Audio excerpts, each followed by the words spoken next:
So that was screen recording, and yeah, so let me now record through the camera itself, and this is what I am having right here, and this is still at ISO 100. Now it's in video, so I'm going to adjust the ISO to 50, actually 64, and it darkens. But because I have that kind of lighting around from all sides, I am able to do more than just that. Now that that part is dark, so let me in camera adjust the ISO to 200. That's what would look like, and the video I think looks much better. Now if I push it to 400, it looks even much brighter, and for the darks that's quite fine. Now when I come over to our white guy here, we barely see any words. Even if I try so hard, you can just see it's too washed out. Now let me drop it to 100, and you see that that works perfectly with the video. So the fact that I'm able to adjust this within the video camera itself, Pro X, is why I'm using the Pro X app alongside my Xperia 5 Mark II. This is so as I can be able to have control on the exposure, because at times you have your hand and you're explaining something, then you get it out of place, then you're looking at white because of auto focusing and auto ISO. You find that you'll have trouble of your frame becoming darker and lighter as you auto adjust. Something I can do in the default camera app. I've not yet learned how to use the Videography Pro app, maybe for someday. Now let me just try to crank it up and see. Now 400 was having trouble on the white paper, which we have now here. When I shift it to this, it is okay, doing well. But let me double that and go to 800 and see how this behaves. Okay, this also whitens out, and it's a bit hard to read the inscriptions on the motherboard. So anyway, this is sort of like why I need and like this camera app. I do not know, as per the resolution, how good the images become, but that's just a glimpse of it. I see, even when I zoom out, I can still focus within the camera app. So it's like, it kind of looks okay, and I do not know yet what the drawbacks with it would be, but yeah, so that's that. Feel free to like, share, and subscribe. See you in the next video. But before I do just that, let me also I don't know what to say, but they're right there. Anyway, now imagine I've come to this dark screen, and this is a laptop that I am installing. So it had a bit of problem here. Now that this is a bit dark, so and it's at 200 ISO because the thing is not lit up like the setup you saw much earlier. Let me go to 800.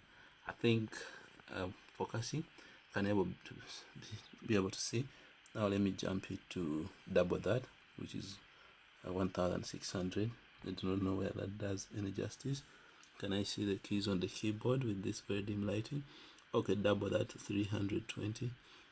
I think I can make out something. So in this scenario, I see this app doing a lot of justice to me as I bring you more content. But anyway, that's just a glimpse of what this camera can do in the dark. Now at that ISO, let me see when I come back to the light. Now it's like blinding. That's when all of a sudden I can now control, drop it down to 200. Now that I know 200 is alright for whatever I'm doing here, and then focus. Now for the white, I could even drop it to 100. I think you have a better image. Sorry, I ended the video, but I thought I could just take you through. So okay, focusing, and then let me see. Okay, actually the focus is on auto.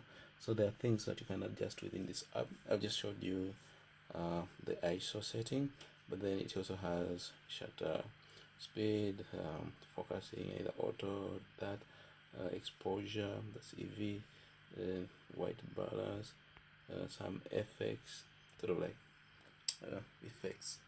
Anyway, so feel free if you your comments in the comment sections below. And just as that, let me take us back to our dark screen, crank up the ISO to that, and then attempt just an installation of one of these files that we had done here, dim lighting. But let me see 3000 whether that's helpful. 3200 ISO. I want to install that. This WinRAR, an extraction tool for most programs, so install that. Right, and then that's okay. It's a small file, it does it pretty quickly. Okay, and this is fine. Now let me close that and open VLC, install it. 32-bit, I don't know whether I fancy that, but let me just install it for the sake of that. Install that. Integrity failed.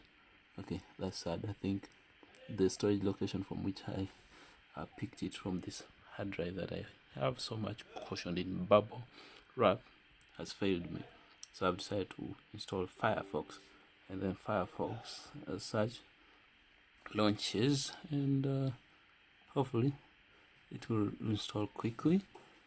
And hit install. Now that is installed. Okay, it's running. It's running.